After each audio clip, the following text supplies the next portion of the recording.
leaders, especially those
This House is now in session.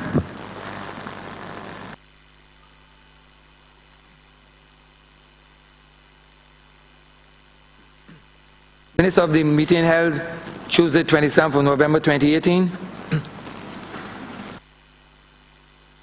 Mr. Speaker, I beg to move that those minutes be taken as read.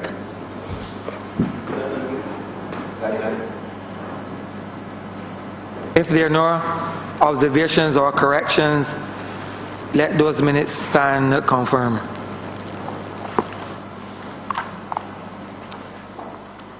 Announcements by Your Honour the Speaker. Messages from Her Excellency the Governor General. Petitions, papers, government notices, private members' notices, notices of questions, reports from select committees, first readings of bills, statements by ministers, congratulatory and/or obituary speeches, personal explanations, motions for leave of absence, oral replies to questions, notices of motions for the adjournment of the House on matters of urgent public importance, orders of the day.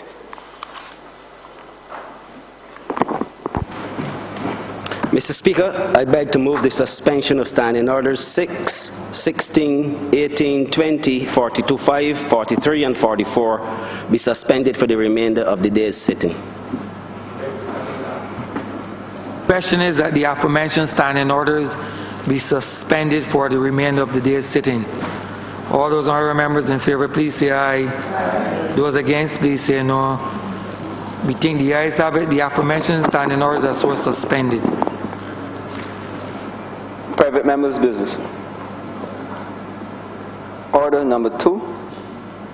In the name of the Honourable Member for Christchurch South, to move the passing of a resolution that the Honourable House accepts and adopts the report of the Public Accounts Committee 2013 to 2018.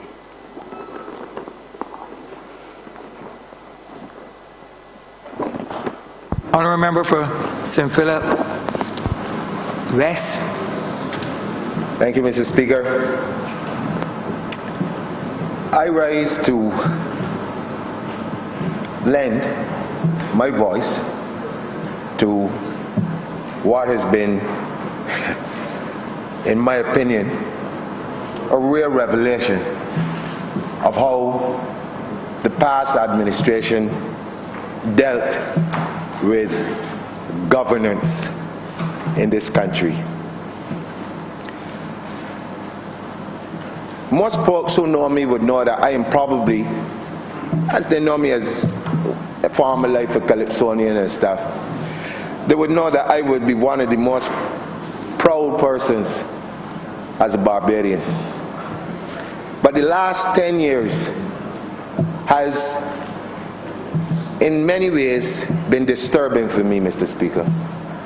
And in many ways, it has tugged away at that pride. And when I had the opportunity to examine and read some of the things that were brought to the attention of that committee, I really am at a loss for words as to how it is that persons given the opportunity to be a part of the decision making, to be a part of the advancement of this beloved country of ours, could have behaved in a manner that is described so,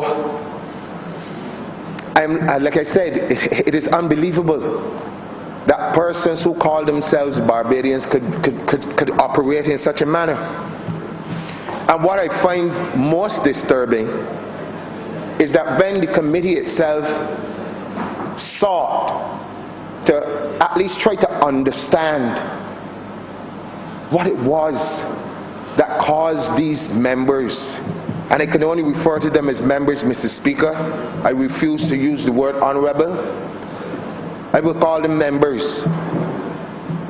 I find it difficult to understand how, when summoned by the very committee to come and explain to the committee, explain to the people of Barbados why all of these discrepancies, why all of these blatant disrespect for procedure, why all of these anomalies, that some persons decided that they were too big to come before a committee. In fact, they blatantly refused. And apart from refusing, they sought legal representation. Now, my question, Mr. Speaker, to any right-thinking person is, if you have nothing to hide, why would you not come before this chamber, come before the committee to explain queries that they have? What is it that you're so afraid of that you would even have to go and find legal counsel to support you? But what upsets me the most is that after all of these things have been done, you have persons, and I hear them every day, walking across this country, trying to make you believe that the past administration was the best thing since sliced bread. And I find it unbelievable, because we all, anyone who reads newspapers, anyone who listens to the news, anyone who actually lives on this country and actually knew and could see and was a part of what the last 10 years was like, I do not understand how you can make an argument for such a thing. Now, I spoke about this complete breakdown in terms of how things are supposed to be done. The reason why you have these types of committees is to make sure that the public purse is well taken care of. The reason why you have these is to ensure that in the various ministries, when monies have to be spent, that there's accountability, that you cannot operate as if you are dealing with your own personal finances, that you are, in a sense, responsible for the taxpayers' money, to put it in very simple terms. And so it is important that as we move forward, and I dare say, I know, looking around this chamber, that we will not have those types of problems. But the fact remains that you have a public account committee to ensure that the best practices are adhered to. Unfortunately, for the last administration, it appears to me, from what I've read, that they felt that this was a joke and that this Public Accounts Committee was nothing more than a group of people who had nothing else to do but to humbug them and whatever their agenda was. Because there's no way, Mr. Speaker, that you can behave in such a manner, come back to people in an election saying, well, here I am, these are the things that I've done. One, I have made decisions on behalf of the cabinet in some instances where it appeared that nobody else knew except me. Two, I have no respect at all for the committee itself, so when they said come before the committee to give some sort of evidence, I refuse to come. Yeah, I have all sorts of problems. I refuse to come. And three, every time you ask about a building project, and this is the one that really kind of like offsets me. You are talking about a building project. Mr. Speaker, I'm sure that you and many members in here have been persons who have built homes. And you know, and again use Barbadian parlance, the gurkha that you can get if you do not control contractors. I'm telling you. Mr. Speaker? I'm listening. Good. So, what I don't understand is that on a number of occasions, you're saying that a project is supposed to cost X amount. And then a few weeks later, you come back and you see these things, sometimes almost double the amount that originally for. And no one is able to say, well, how we jump from one quotation to another.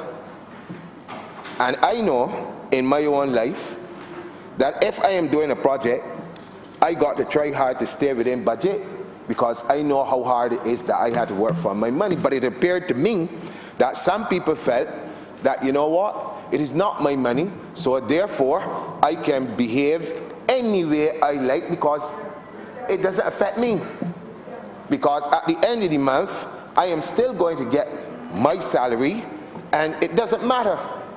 But the problem with that, Mr. Speaker, is that persons like that, thankfully the Barbadian public has paid to them, and we no longer have these types of people. Do I need to remove someone from the chamber so early in the proceedings? I do not think the phone could have walked in here by itself.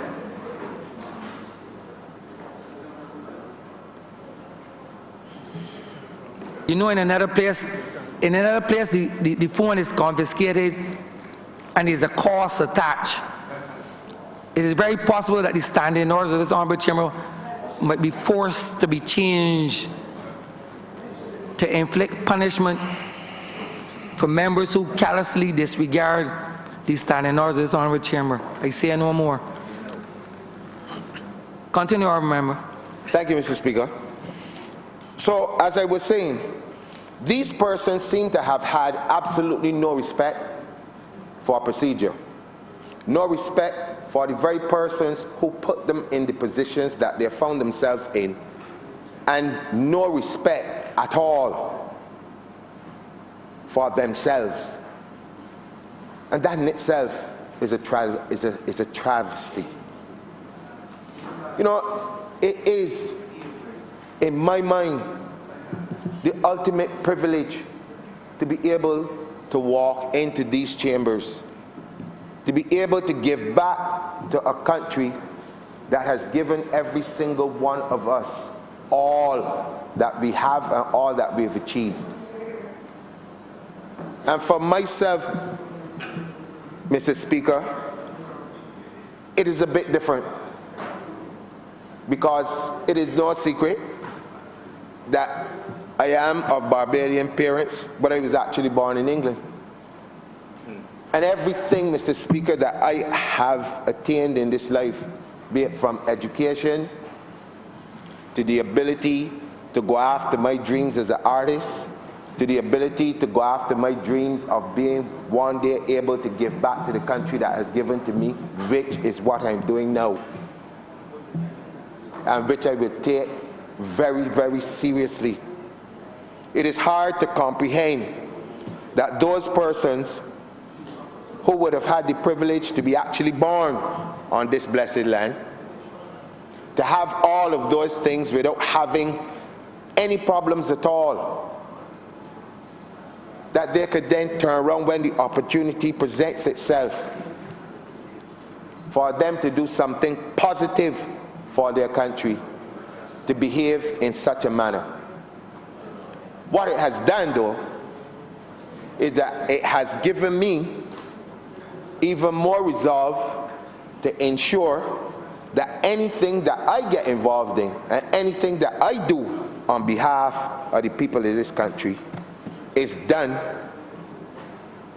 excellently within the confines of the law, and that it is for the development of the same country that I mentioned earlier that has done so much for me.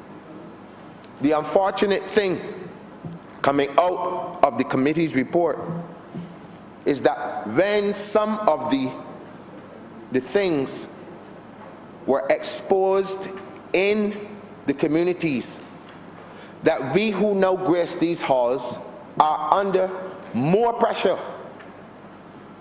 in what we do, because the eyes of the public, and oftentimes many of you would know when you walk through your constituencies or you find yourself anywhere across this island, one of the most hurtful and one of the most disturbing things I hear people say, and I understand that things are difficult and I understand that people are under pressure, but the one thing that bothers me, Mr. Speaker, is that there are some people who continue to make comments like all politicians are the same. And all politicians are not the same. And it is hard, because when you are trying, given the hand that this government has been dealt by the last administration, when you hear people with things like that, I don't know about the rest of you all, but I know the many sleepless nights that I don't have. I know the many things that I have to be at. Yes, sleepless nights that I do have. Yes. You know, the problem is when you hear people with comments like that, it says, and I said it before, I know they're hurting, but it says that something is wrong. Somewhere along the line, we are not getting it. And Mr. Speaker, for someone like myself, who has at many times in my life been exposed to situations where some people, because of how they think, they would look at you and decide that because of the color of your skin, whatever it is that they feel about people in general with the same color of your skin, they make comments like that. And to have your own, when you walk through the communities now, do the same thing, tells me that there's a long way for us to go in terms of us being able to do one very simple thing, and that is to differentiate. And the only way that you can differentiate is if you can understand what the differences are. This Barbados Labour Party, in a few months' time, has done what the previous administration failed to do in 10 plus years. In 10 years. And it's highly unlikely that anyone being honest. There's a saying that children should not play with sharp-edged tools. Continue, Honourable Member. Thank you, Mr. Speaker. There is really, and I think, in my opinion, I'll say it here, that it is unreasonable and it is unfair to think that a new administration, working as hard as this one is, can be put in the same category as the past administration, given not only the length of time that they were given to do something for Barbados, but the way in which they carried themselves, the way in which they tarnished the reputation of this country, the way in which they had us from being the shining light in the Caribbean to being the laughing stock of the Caribbean. And for anyone, anywhere, to associate this administration with the past administration tells me that there's a problem in being able to differentiate. It is like you are saying that apples, oranges, rocks, trees, that they're all the same. You can't. There's a big difference. And so, Mr. Speaker, I want the general public, and I'm speaking to those persons who love this country as much as I do. It is time for us to put aside all the other things and concentrate on getting Barbados back to its position. It is a position, and I dare say it is a position of leadership. Not control, but leadership. Leadership that says that Barbados is a place that makes decisions that are sound. That Barbados is a country that adheres to the rule of law. That Barbados is a shining example of what the Caribbean can be and should be. And that has already started with this BLP administration. The time has also come, Mr. Speaker, that we as an administration are going to have to make some serious decisions as to what is going to happen with these persons. Everywhere I travel, my phone itself is bombarded with messages. People ask every day, somebody can get locked up. That's what they ask me. Every day. And people call me by my first name. They don't call me minister, they don't call me these things because they know me for all my life. And it's, who can get locked up? What can I say? Nothing. Because there's a time and a place for everything. And I know, and I'm going to quote the words of a good friend of mine, one day coming soon. One day coming soon, it will all be revealed. And when that time comes, I hope that this newfangled type of jewelry that some of them are wearing, that a lot more of them will get theirs, designer jewelry. That's right, they're custom-made jewelry. Built to fit. That's right, fit for purpose too. They will get theirs.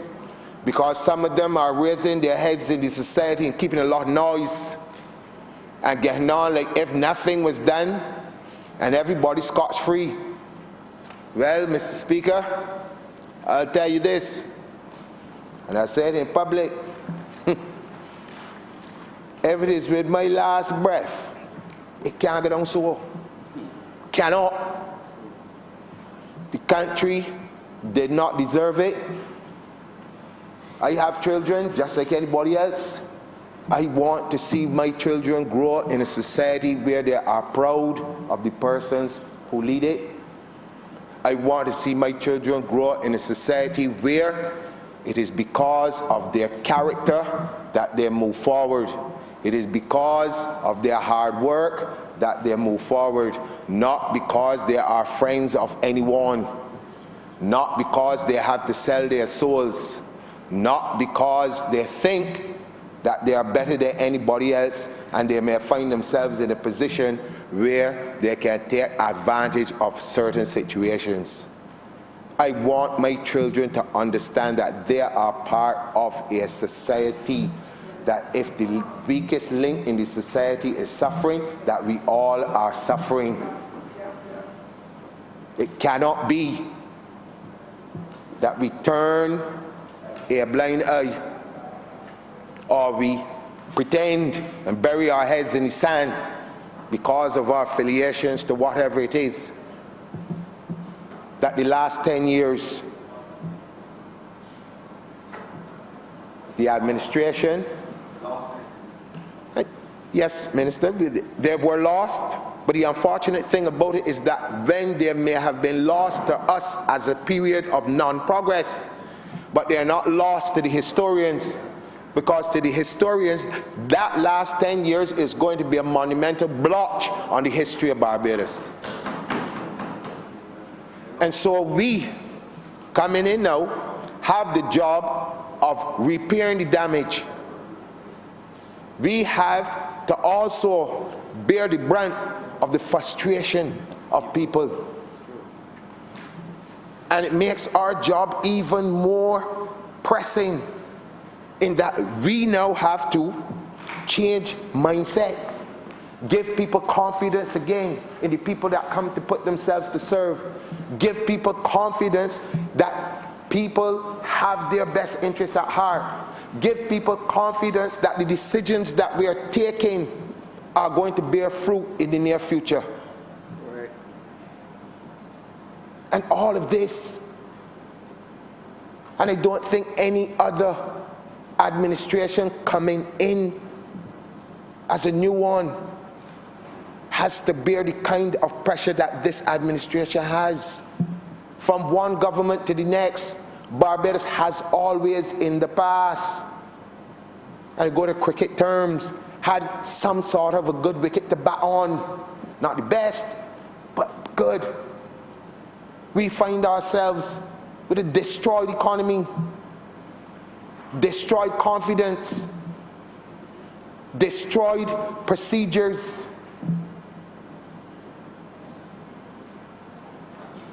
And what? At the end of it all, the very people who destroy it, and any of you who get a chance to go to social media, every time you look around, some nonsense on a WhatsApp or something else, and it's unfortunate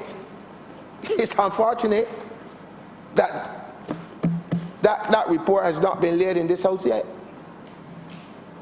It really is unfortunate, because if it was, and you could really say what you would like to say, a lot of the things that they're posting on the WhatsApps and whatever else would not be posted, because they'd be too ashamed to raise their heads. The honourable member has 2 more minutes. But Mr. Speaker, let me put it bluntly.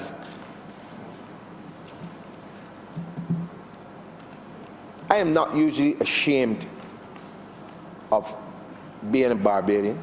I'm very proud. Said it at the beginning. But after reading and having a chance to go through some of that, there are things that I am ashamed of. There are things that, as a new politician, I am ashamed of. Say it publicly, I am ashamed. And I hope never, ever in my life to ever have the chance or the opportunity, and it's not even an opportunity, I would never want to see a report like that ever again, not associated with this political party or any other one. With that, I am obliged.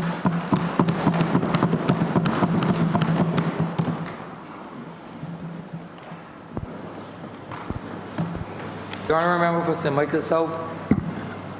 Thank you, Mr. Speaker, sir. And I wish to commend the honourable member for St. Philip West for that presentation. In many ways, it reflects the mood, I think, of the country, and it reflects the mood of the Parliament, and it reflects the mood of the Cabinet of Barbados.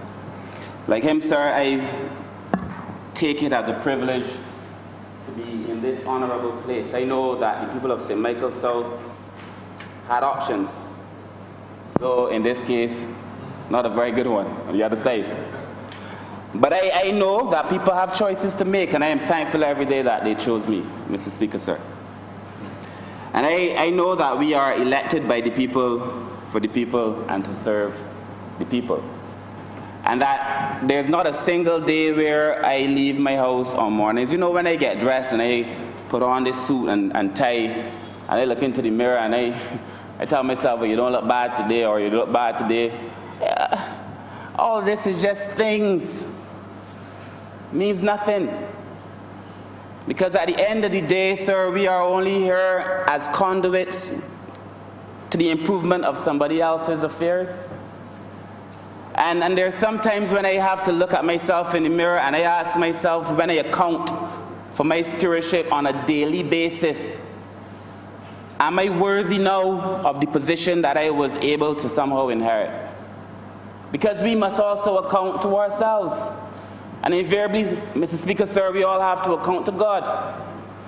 And that we could act as if we are lords when it goes to our head. But we could watch what happened in Barbados over the last 10 years and see that if you don't account to yourself and to your God, you may end up being the lord of nothing. When I watch a country as great as Barbados is brought to its knees by wanton behavior and the kind of treatment that no country deserves. I watch people being treated, sir, in a way that no person deserves to be treated. And I'm big enough to accept that. In the wise words of the former member for St. John, who was Prime Minister many years ago, Honourable, that we have to ask ourselves, what mirror image do we have of ourselves? How do we see ourselves? And if we ask ourselves this question, if we reflect upon it honestly, then we have to tell ourselves that there are some days when even the great Honourable, Tom Adams, Granley Adams, when all the former leaders of this country, sir, on whose chest, almost like a tablet, it is inscribed that we are loyal sons and daughters of this country, must now be turning wherever they are, having seen the way the country was treated in the last 10 years. And we speak of the country sometimes, and people may seem to forget that the country is made up of people and its institutions. So people have been treated badly, institutions have been weakened, the image of Barbados on the national stage, international stage, damaged badly, but now currently being restored by a new Barbados Labour Party administration. A lot of damage done to this country over the last 10 years, and I feel that now we have been in office for 6 months, that this is as good a period, Mr. Speaker, sir, as any on which we should now reflect. Half a year, look back on what we have done, and, sir, ask ourselves if we are doing that which we came to office to do. And, sir, for the few minutes that I speak, I want to spend the first half of my presentation reflecting, and the other half of the presentation speaking to where I believe Barbados has to go. And all of this within the context of a public accounts committee conversation. And as I sat here, I thought to myself, but what does it really mean, public accounts committee? And if we take it as a collective, I know we're talking about the body in here that holds others accountable, but if you break it down into its component parts, the public, we are talking about the 300,000 or so Barbadians and the others in the diaspora that represent the Barbadian public. It is them to whom we are accounting.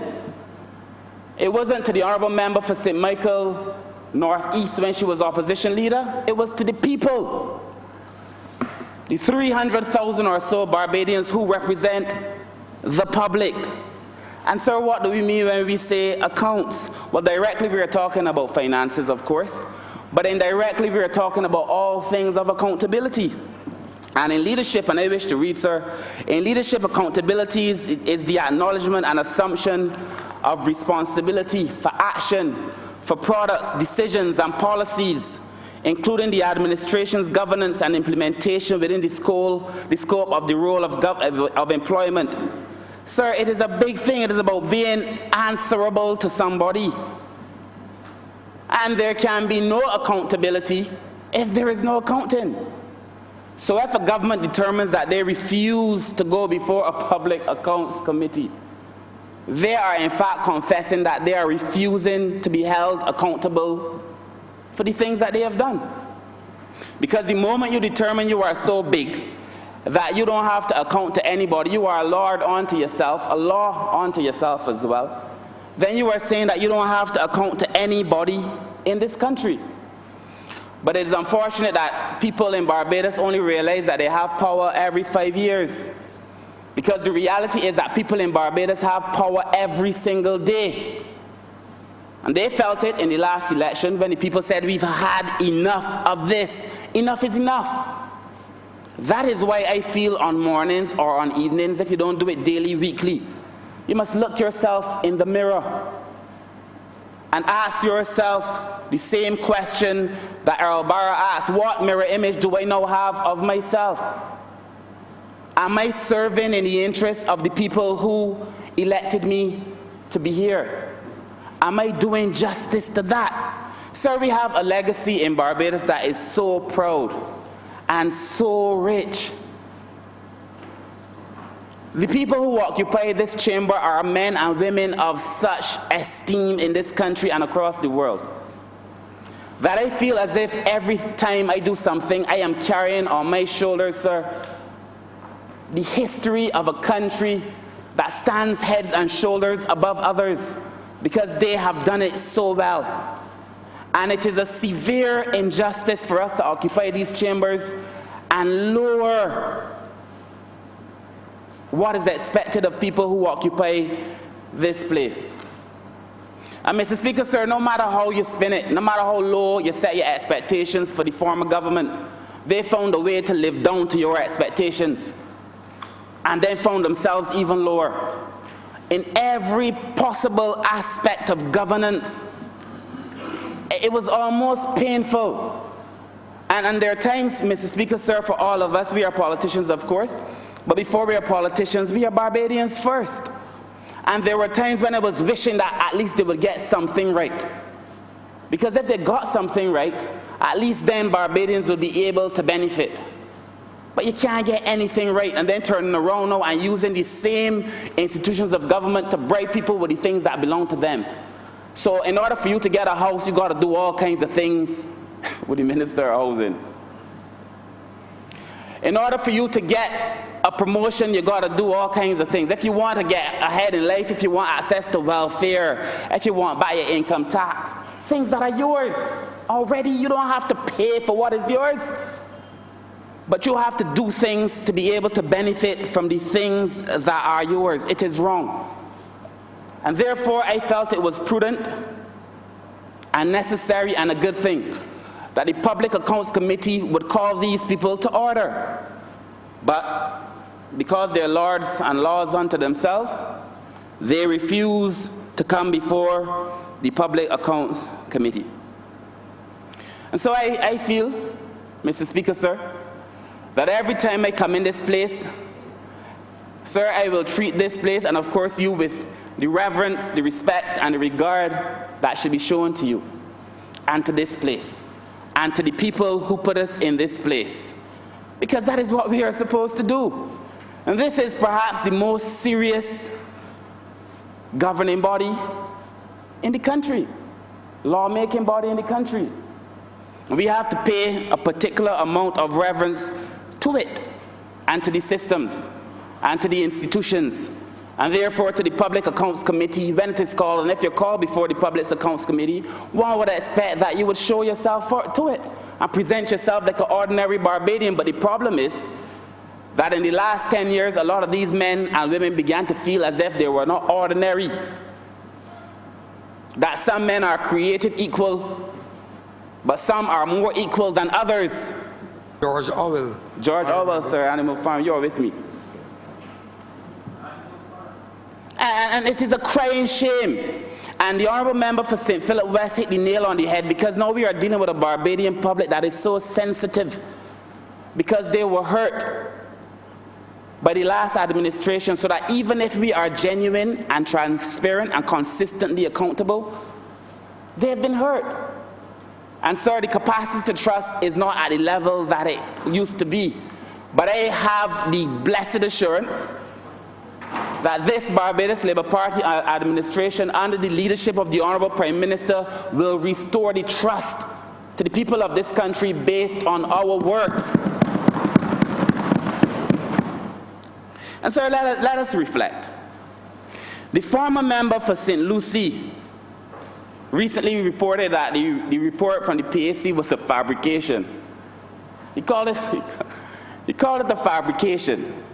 That the things that were said in the report, all documented, all true.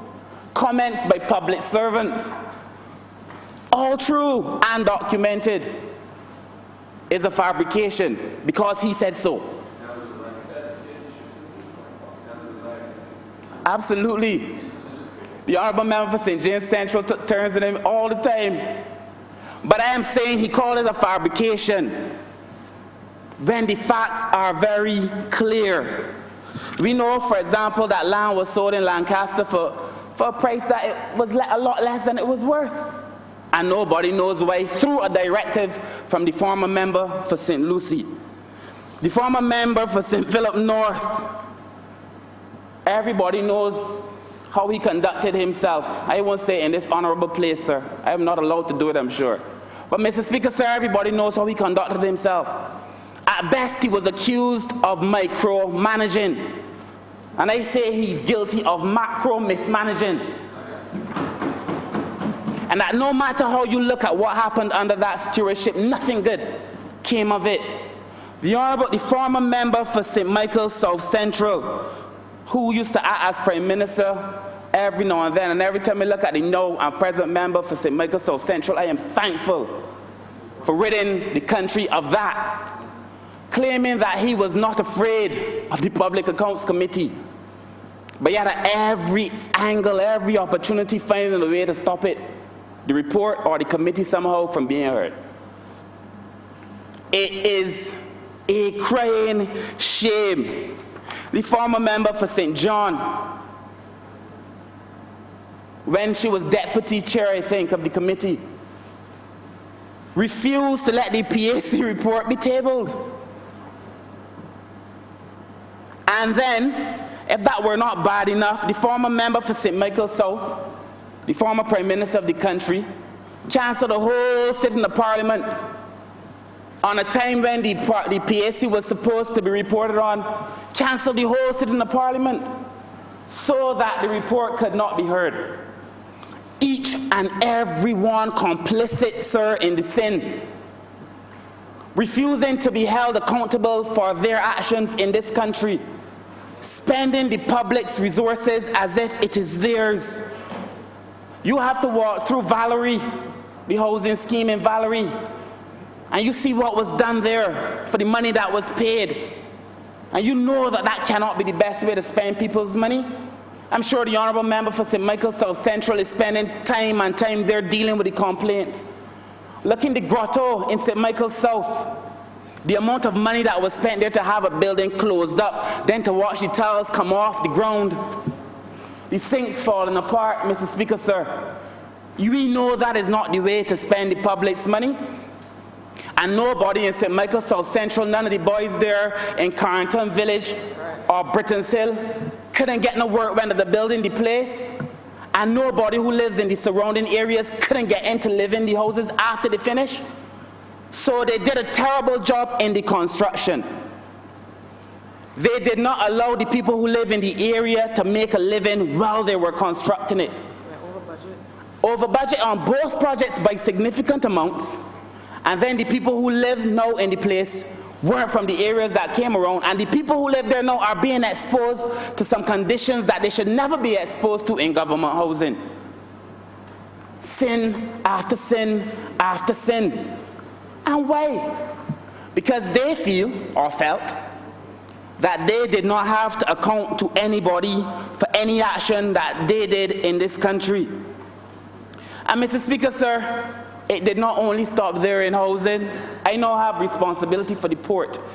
And you would have heard time and time again the Honourable Prime Minister, myself, the Honourable Member for St. James Central speak to some of the contracts that were issued in the port.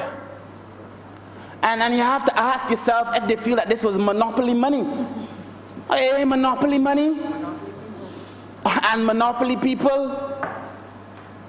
You don't, what's that fancy place where you buy for like X amount of money in Monopoly? Ain't that kind of thing, Mr. Speaker, sir? This is real money. When you hear 100 million being dealt out like it is Monopoly money, it causes you grief. You know there's also a card in Monopoly. There's a card. Yeah, that is true. Remember that there's also a card Absolutely, in Monopoly. sir. It says go to. And do not pass go, do not collect $200, go directly to jail. I am familiar with it, sir, and I would love to see it happen in this country. It is a crying shame, Mr. Speaker, sir, a crying shame. And we now have poor people all over this country struggling to make ends meet, going into a Christmas filled with hope because the Barbados Labour Party returned hope to a country, but at the same time hope does not necessarily manifest and translate into real dollars in the short term. But I believe under this leadership, and I trust and I know that eventually it will. But we have people now going into a Christmas struggling because the last administration was so reckless with the way they spent the government's, well, not even the government's resources, with the way they spent the people's resources. And when we say it is a public accounts committee, people seem to think it is some abstract. It is the public. It is the people in Charleston and in the Bayland and in parts of Paddock and well, all over Paddock, all up in St. Lucie. It is the people in Garden Land. The Honourable Deputy, the Honourable Leader of the Opposition understands. It's them people too. The representative for St. Michael West.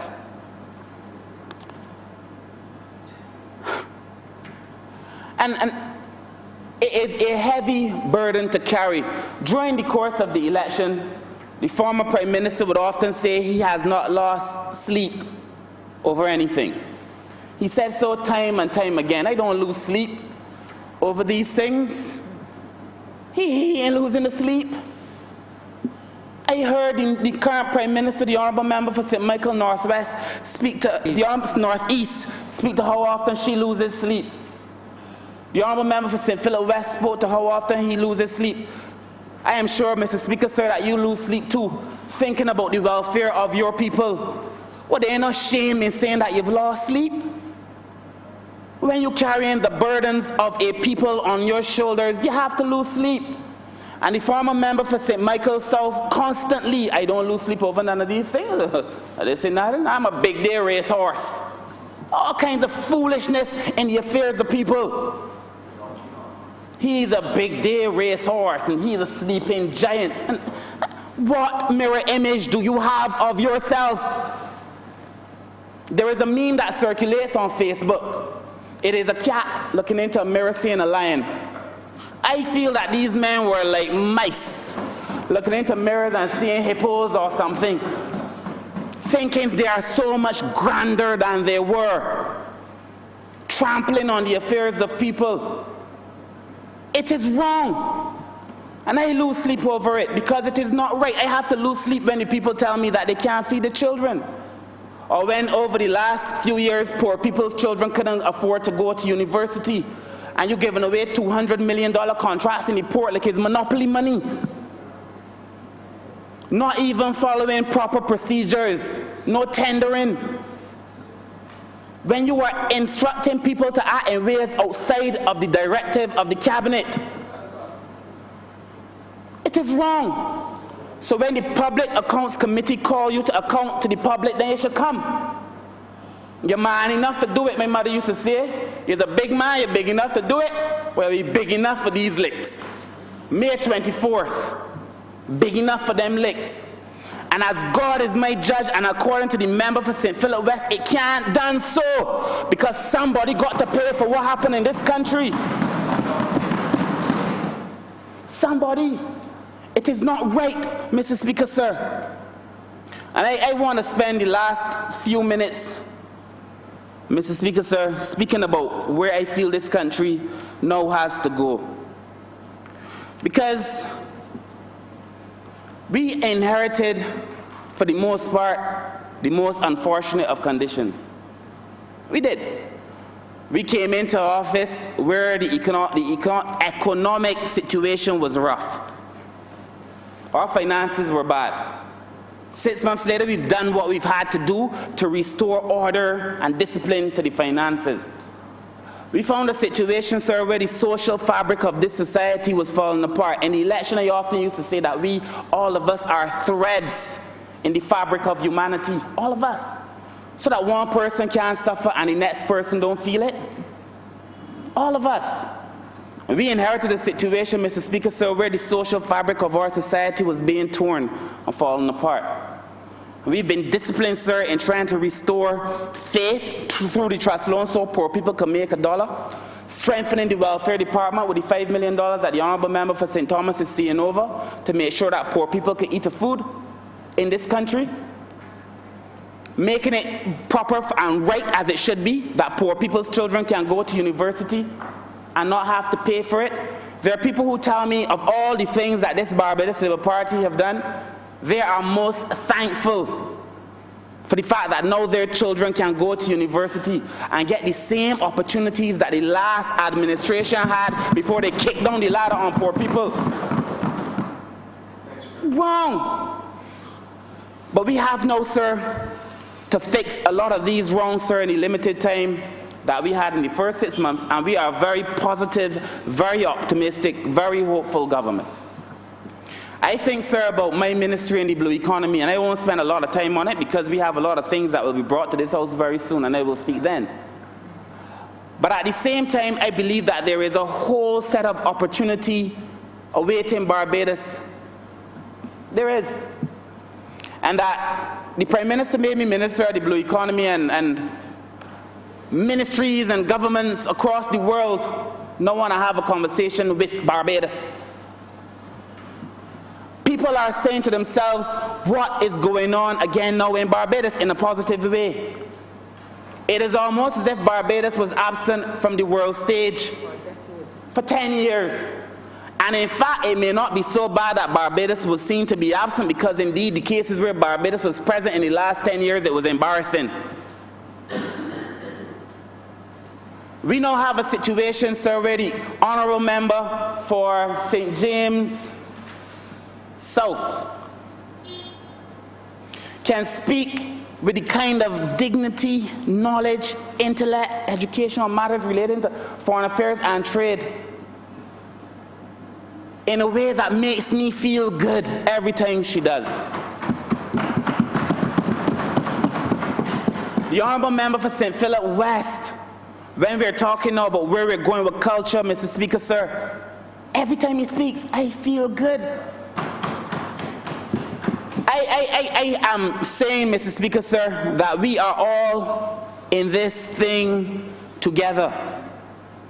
We are all in it together. We have to try somehow to restore Barbados. There are things that, Mr. Speaker, sir, that if I'm being honest with you, that I don't fully understand. I don't always understand the actions of men, why men may do the things that they sometimes do. But I believe a man must be driven by his conscience. And that some men act in ways that I don't understand, but I believe if they do so in a way that is loyal to their conscience, then so be it. But even with the things that I don't understand, if I give it independent, honest analysis, I might be able to say, well, fair enough, I understand why you're doing it, I don't necessarily agree, but maybe it makes sense in the long term. no matter how I think about the Democratic Labour Party government, no matter how generous I am in my kindness, no matter what I do, how I posture myself to try to appreciate what was done, I cannot find anything to hold on to say that the men did it in the interest of this country.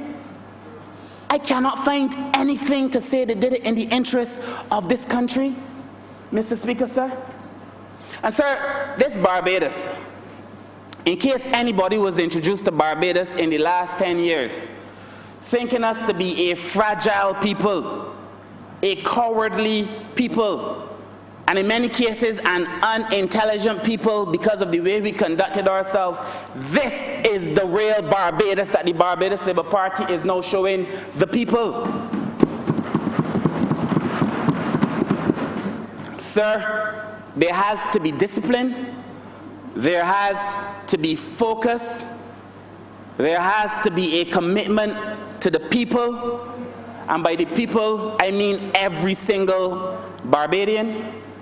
We have to stay true to the legacy that is Barbados on both sides of the aisle, sir, because the last thing we could do is have a political conversation about all things. There are some conversations that are just about Barbados. And there have been people on both sides of the aisle who've done us proud.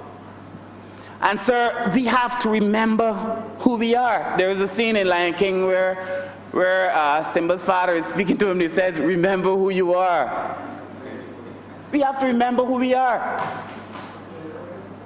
And that we cannot get caught up with this idea that we are less than Barbados is. This country was said to punch above its weight. This country, if you look in all kinds of books on social policy and on governance, you would find the examples being of Barbados. People asking, how has Barbados been able to do it? That is who we are. So when we come on the eve of 2019, and we say to Barbadians that we know we are able to fix this country. We know that we are able to restore hope and that we are able to restore faith. We know we are able to fix the finances of this country. People are saying, no, it can't be done, but why not? Not because it is the history of Barbados to be underachievers, but because the reality of the last 10 years was simply underachievement. And people may now mistake the last 10 years for the DNA that flows through all of us. I believe, Mr. Speaker, sir, as I close, that the future is bright. I believe that my constituents in St. Michael South have a lot to look forward to. And when I rub shoulders in the city, the honourable member for the city would know, or South Central that borders me, or St. Michael South East, and the honourable member for St. Michael South East has been away due to illness and messaging me all the time, asking me to check on her people because we care. I know that Barbados is about to get good again. That Barbados will be great again. And I have no fear, Mr. Speaker, sir, in saying that if we continue to go down the road that we are currently going down, that there is going to be a bounty for Barbadians, not for Barbadian politicians. I did not enter politics rich. I don't intend to get rich in politics, because the richest thing you can be is a servant to your people. And it is my view, I feel it in my heart, that the last administration forgot that they were here to serve on behalf of the people, and that all roads led to them serving themselves. Your Honourable Member has 2 more minutes. Thank you, Mr. Speaker, sir. And this is indeed where we are. And as I close, Mr. Speaker, sir, the Public Accounts Committee is not a whip to beat people who ain't doing nothing wrong. You only have to fear it if you know you're doing foolishness, Mr. Speaker, sir. And the fact that they were trembling clearly tells me that they knew what they were doing was foolishness.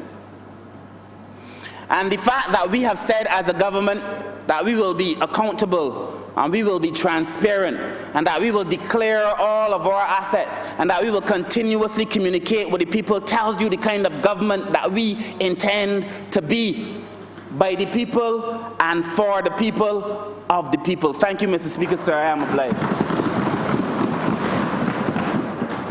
Honourable Member for St. James South. Thank you, Mr. Speaker. I rise today to speak in the matter of the Public Accounts Committee report because the issue is of such great importance to us as a nation. There's no nation on earth, Mr. Speaker, that has absolute angels in it. There's no nation on earth that does not grapple with the issue of honesty. But there comes a time in the history of a nation when the issue of corruption rises to such a height that it is destructive of the well-being of the people, threatens the economic foundations, and begins to destroy and eat away at the social fabric so as to put that particular nation in jeopardy. That is the point at which we found ourselves as a nation in 2018, confronted with an economy that was on its knees, grappling with an economic situation that was untenable, and underneath it all was the stream and river of corruption that was undermining everything in its path. And so, Mr. Speaker, we have come to a moment that cannot be ignored. We have come to a moment that asks of the nation to stand and be counted,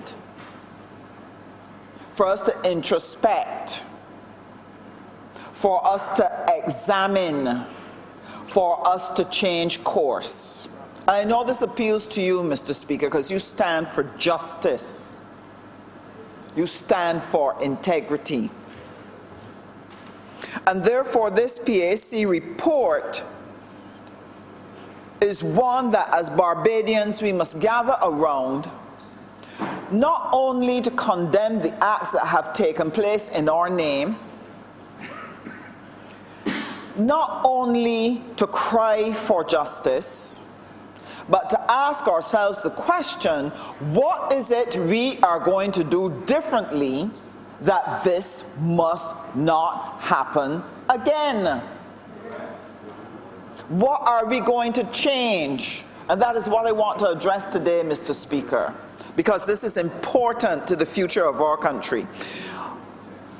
Honourable members who shared in this chamber last week and the members who shared today outlined the issues that arise from out of this PAC report, that here we have acts of corruption and malfeasance taking place in the name of the people, and when people are asked to come before the Public Accounts Committee to give an account for the things that were done that are in breach of the rules, they have refused to come. And so unrepentant and so degenerate are they that they then seek to muzzle the release of this report. Not only refuse to come and give an account, but they want to muzzle it so that they cannot be held accountable. And Barbadians then find themselves in a situation where a party by the name of the Democratic Labour Party that used to stand for something has now disgraced itself, not only in the eyes of the citizens and the nations, disgraced itself in the region, but they are unrepentant. There is no remorse. You hear the leadership of the Democratic Labour Party daring the Barbados Labour Party to act against them because they feel that they could get away with this with impunity. And I'm saying that will not be the case, Mr. Speaker. It cannot and must not be. Because the future, the well-being of the nation depends on our bringing justice to this situation, and justice the people will have.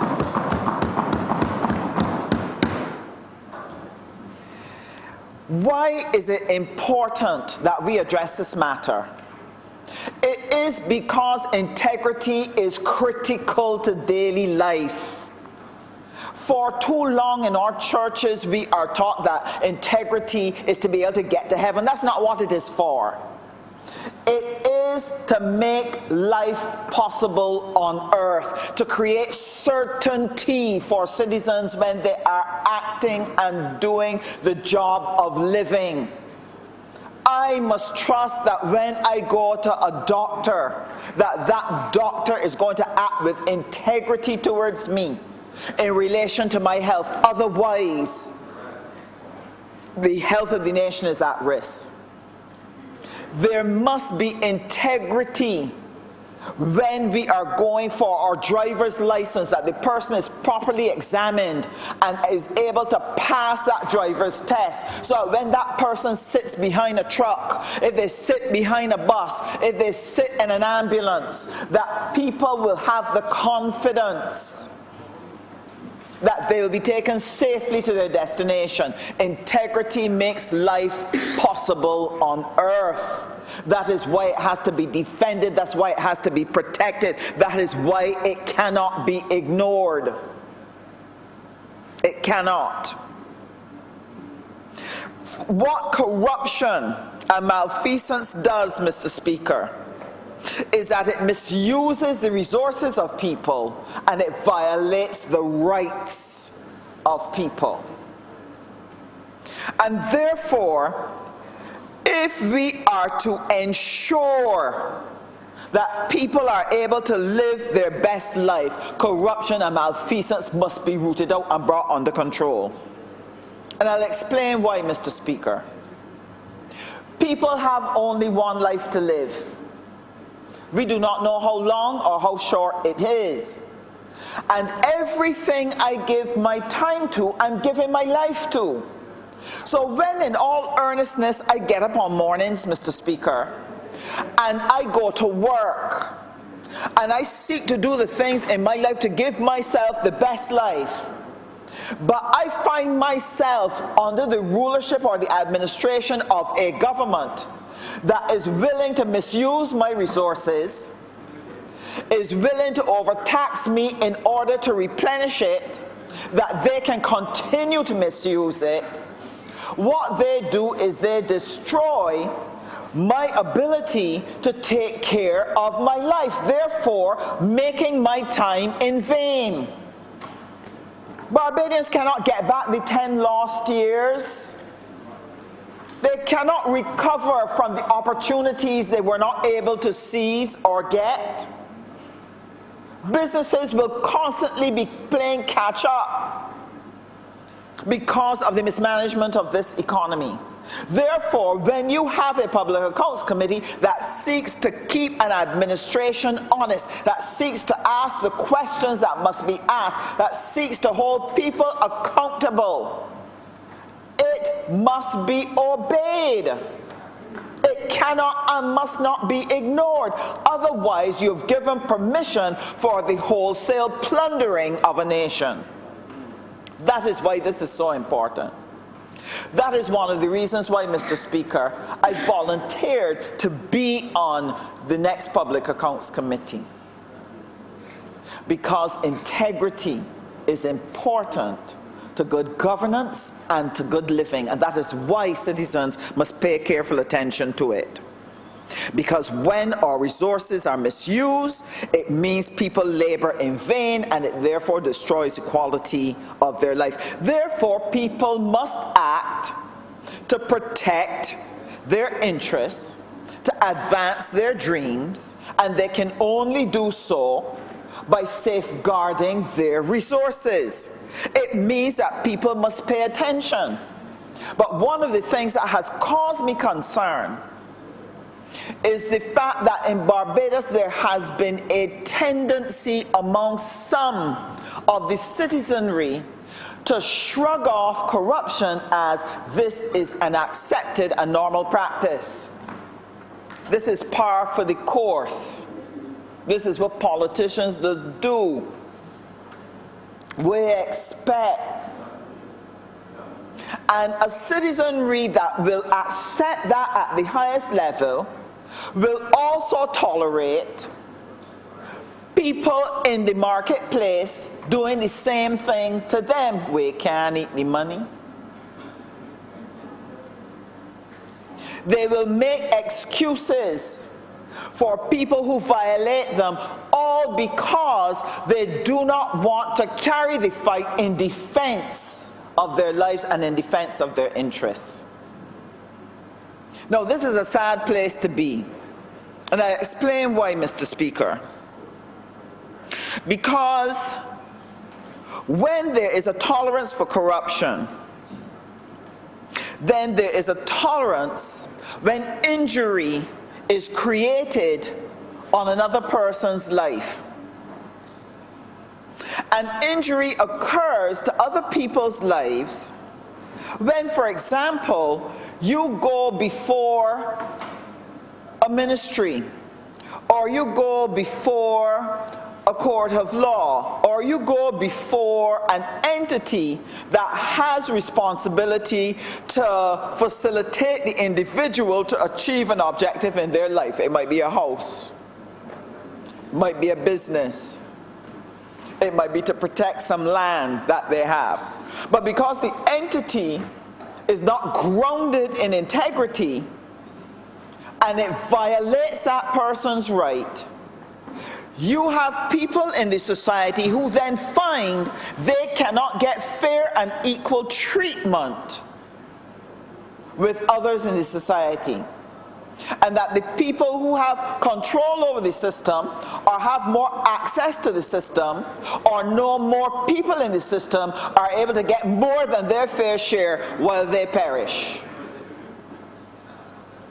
And that builds up in a society, Mr. Speaker, frustration, it builds up unrest, and what can happen is that you can have a pressure cooker going on within a society, and it can explode anytime you allow the society to become imbalanced, because we do not take the time to put measures in place and keep them in place to ensure that integrity is maintained in the system. And that is what the Public Accounts Committee is supposed to help us to do. So, the reason why I raise this, I remember, Mr. Speaker, I had the opportunity of reading a book called Sapiens. It's over 400 pages. And it is called A Brief History of Mankind. It's written by Hariri. Mr. Speaker, it's a book that you cannot put down once you start to read it. I had to take 2-3 days off from my business, take some hours, and read the book because it was compelling. And what it did, it traced the development of humankind, its societies, and how the different societies evolved, how they function, how the social system works. And then it reached a stage where it talked about the legal system and the law, and what happens in relation to the evolution of that law, and how it is important to protect the system. Because it explained that any time you are not able to keep corruption from out of the leadership of a nation, the nation will perish. And they explain it like this, Mr. Speaker.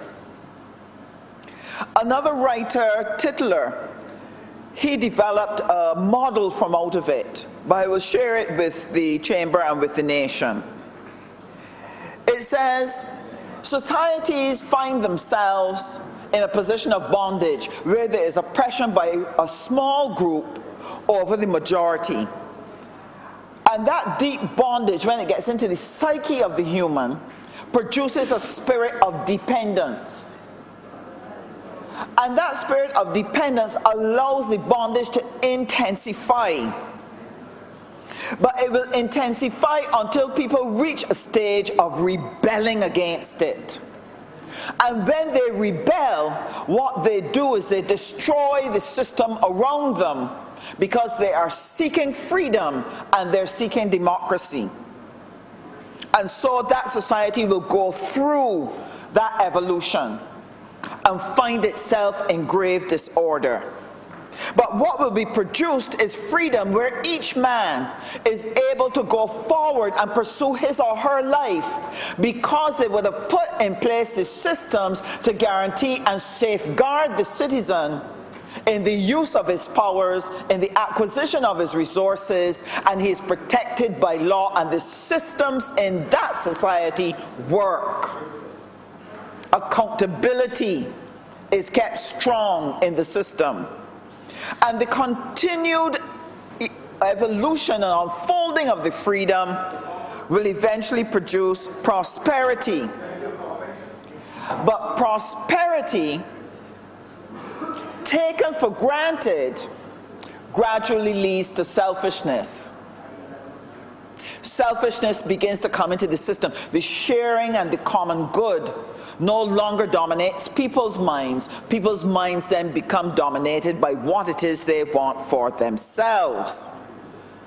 And therefore, as long as that it is not directed at me personally, I don't care what happens outside in the regular society. And that is where complacency begins to take place, where we no longer speak out when we hear wrong, when we see wrong. And when I look at the process by which the Barbados Labour Party, when it was in opposition, when it was seeking to exercise accountability through the Public Accounts Committee, the fact that you had a number of people who refused to come before it, to speak up, to talk, to share, to explain, to give that account, it was that selfishness had taken place and people were not prepared to step up and be accountable.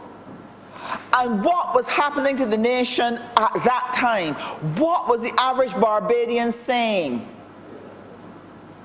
When complacency sets in, people watch injustice and say nothing.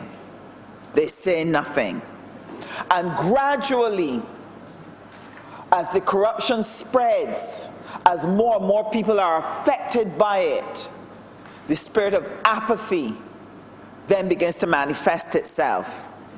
And that apathy then leads the inability to get up and speak and to deal with and push back against corruption, then leads to an emboldening, where you embolden the predator, you embolden the perpetrators of the corruption, and that leads to a new form of bondage. They say that these are cycles that societies go through if they don't continue to maintain a balance. And that balance has to come from the people who govern. That's the responsibility of each of us here in this chamber. That we, as governors, as administrators, as protectors of the common good, we have the responsibility to constantly be rebalancing those elements in the society so that the society can remain whole and free from corruption. And what that means, Mr. Speaker, is that every system needs a defense mechanism. Our human bodies have immune systems. Doesn't mean disease does not occur. It does not mean that things do not emerge that would seek to destroy the body. But the internal immune system goes into action and begins to fight against the corruption that would seek to overpower the body. A social system, a nation, too, must have its own immune system that must work well to help repel corruption in the society. And what is it we have in Barbados that represents the immune system? that seeks to act or should act in defense of the people when corruption rears its head. The Public Accounts Committee is one such body. But it's not the only one. We also have the Office of the Auditor General. And I want to commend our Auditor General because over the years, I have seen from the reports that he seeks constantly to lay before the people what is the true condition of our system. What is happening with our resources, seeking to bring people to an account. Within our system, we also have the Director of Public Prosecutions. Their job is when there are matters that suggest the public good is being interfered with, that persons are transgressing the law, their job is to rise up and act and bring actions in the court against those who would perpetrate corruption against the people. Another part of our immune system is the ombudsman, that where the civil service, the public administration does not work, where the process has become imbalanced, where it may seek to be unfair to citizens, that citizens have recourse through the ombudsman to be able to have their matters rectified so that they can live in peace and prosperity and have their rights. You have the judicial system, which is to back up all of the organs that help to protect the body politic. And the judicial system is supposed to bring swift justice to situations that need making right. And for too long, we have needed to have major reform in our judicial system. Because while it may deliver justice, it takes too long. Meanwhile, the mischief has been able to do its work on the individual and rob the individual of their peace, their prosperity, their resources, their opportunity. And something must be done about our judicial system. We have the Fair Trading Commission, seeking to bring balance to the economic system, seeking to protect the consumer. So Barbados does not lack for elements to help it defend the system. We just need all of the elements to work properly so that integrity operates within all of our systems, that our people can live a peaceful and prosperous life. And if that is to be achieved, there are two more elements that need to be added to that package to help energize and safeguard the system. We have heard, Mr. Speaker, of people asking for a contractor general. I support that. When I have looked at the amount of money that has been lost to the Barbadian taxpayer because an item marked as being for sale at $3 is sold to a government at $15. There's been too much of that, because then they plundered the taxpayer's pocket now to pay for those extravagant prices, putting our families and our interests at risk. So we need to have a contractor general. We need to examine across the region those who have such a body, see how it works. What do we need to put in place to ensure that that particular function or role plays the part that it should to help Barbados to be able to be a place where people can feel safe to come and live and work and have a good life, because corruption is kept at a minimum. The other body, Mr. Speaker, that I want to recommend to us here in the Parliament and commend it to the citizens, because this one will have to be run by citizens, it is the need for a strong consumer association to be able to hold to account our business class, to ensure that fairness in pricing, in quality, in the delivery of service, that there's value for money occurs. This is what is needed to complete this system that is to protect Barbados from the eruption of a major case of corruption and malfeasance. So, Mr. Speaker, the question to be answered, not only in this chamber, is what are we going to do about our future? What are we as Barbadians going to do to ensure that we build a country that works for everyone? What are we going to do going forward? How are we going to hold those accountable for the things that have been done to us and that continue to injure us and has hampered our future? The question is, what are we going to do about it? How are we going to strengthen justice for the sake of our future?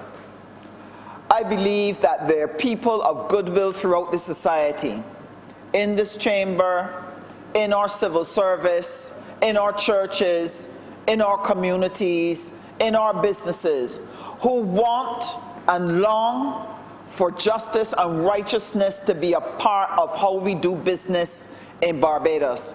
People who feel that honesty and integrity in our public doings and in our private doings is essential for a strong and healthy community. And I want to pledge to work together, not only with my colleagues here in Parliament, but with members of the wider society, to let us put in place those things which will root out corruption and which will usher in justice in this nation so that Barbados can live a good and quiet, prosperous life. I want to thank you, Mr. Speaker, for the time you've given me. And again, I pledge my support to this private member's bill on the Public Accounts Committee, and I trust that we can work together to build a stronger PAC that can do even more work on behalf of the people. I'm obliged to you, sir.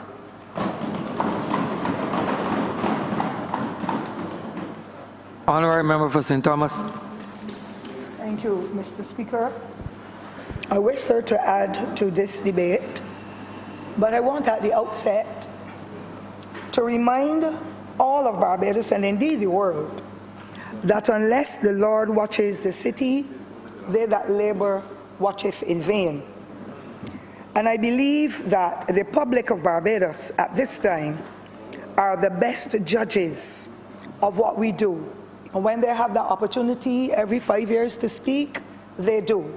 And if there are other activities going on during that interim, they will hit the road. They will call on the calling programs. They will speak what they want to, because they have been taught and they have been guided as to how to be upright citizens.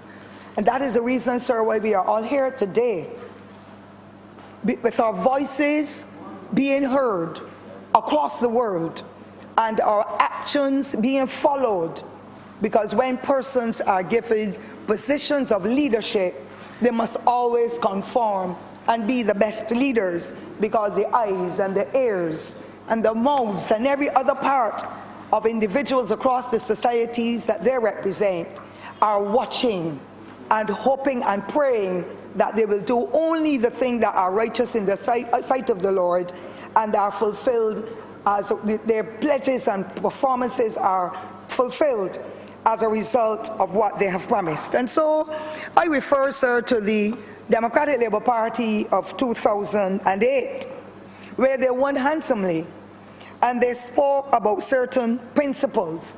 But of course, reference was made, and the Honourable Member for St. Michael Southie spoke to it, about the mirror image. And unless we can look ourselves in the mirror and show that we have come here to serve, and we will serve with distinction, and not give a blind eye to wrongdoing, but to ensure that we educate that we empower people to have confidence in us, to put their trust in us as leaders, and to carry the flag. And you know, sir, every institution in Barbados has got leaders.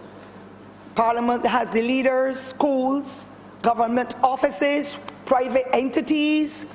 All other institutions have leaders, and you have leaders because you want the leaders to set the trends, to follow advice, to set the correct examples, and where there are breaches, to treat to the breaches.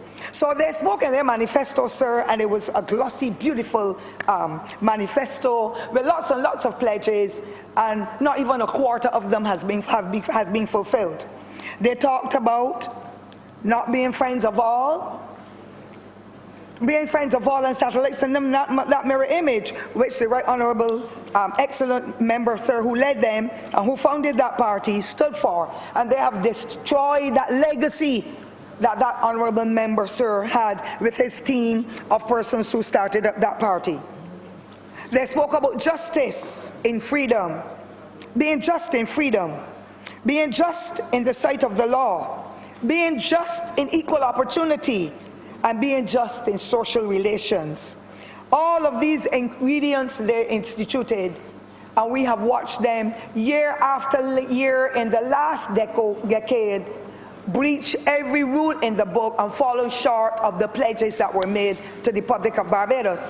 But Barbadians went ahead again in 2013 and gave them a chance, sir, to be able to work towards that mantra that they came with.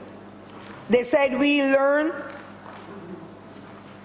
and we want to be able to be transparent in all our activities, to give good governance to the people of Barbados, to ensure that fairness and equity will reach every Barbadian, to be accountable for our actions, and so on and so forth. Mr. Speaker, I believe that leaders should respect the law in all forms and fashions.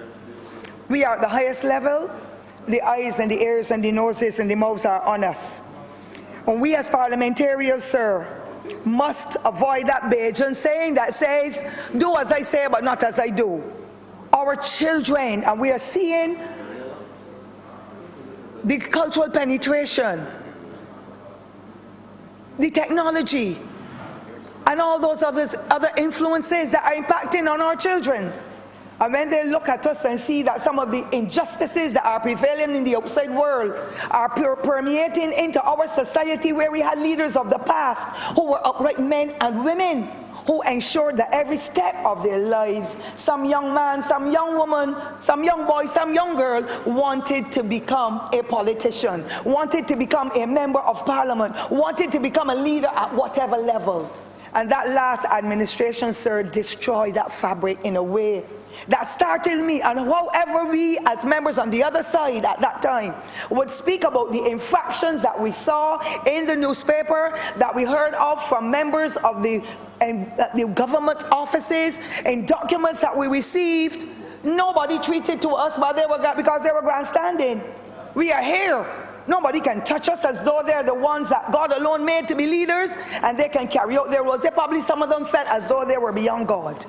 And so today I hurt because that mirror image has been shattered by that last administration, the DLP 2008 to 2018, where they have put Barbados in a position that has almost every Barbadian cringing.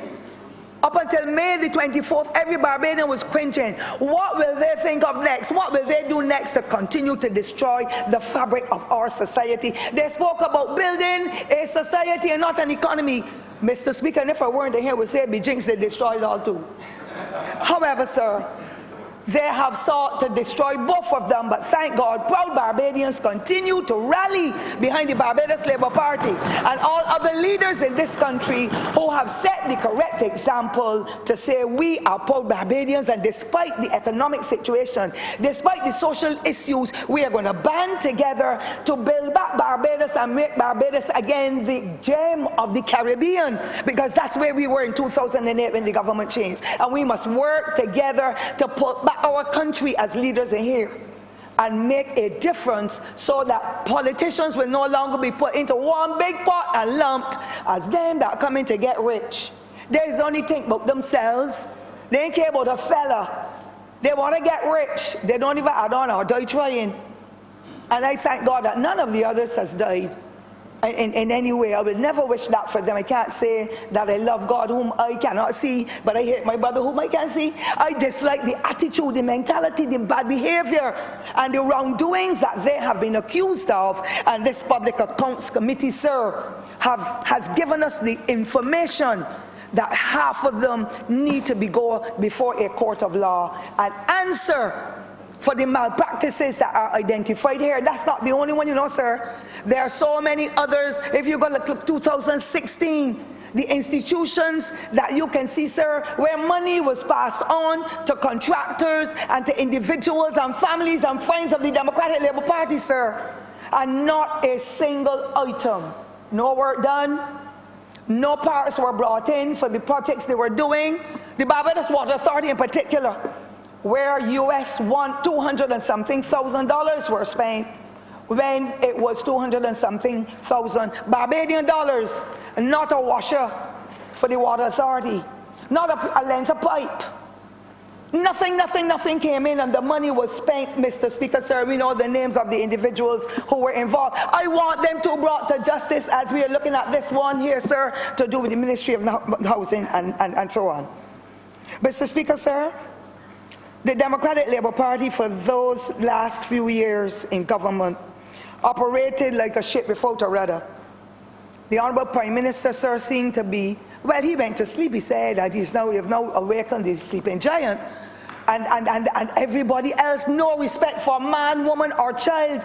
No respect for anybody at any level at all. And the behavior when questions were asked, when parliamentary questions were put here about matters to do with the governance of Barbados, everybody cursed back and lashed back from the then government side, and we got no answers to the questions we asked.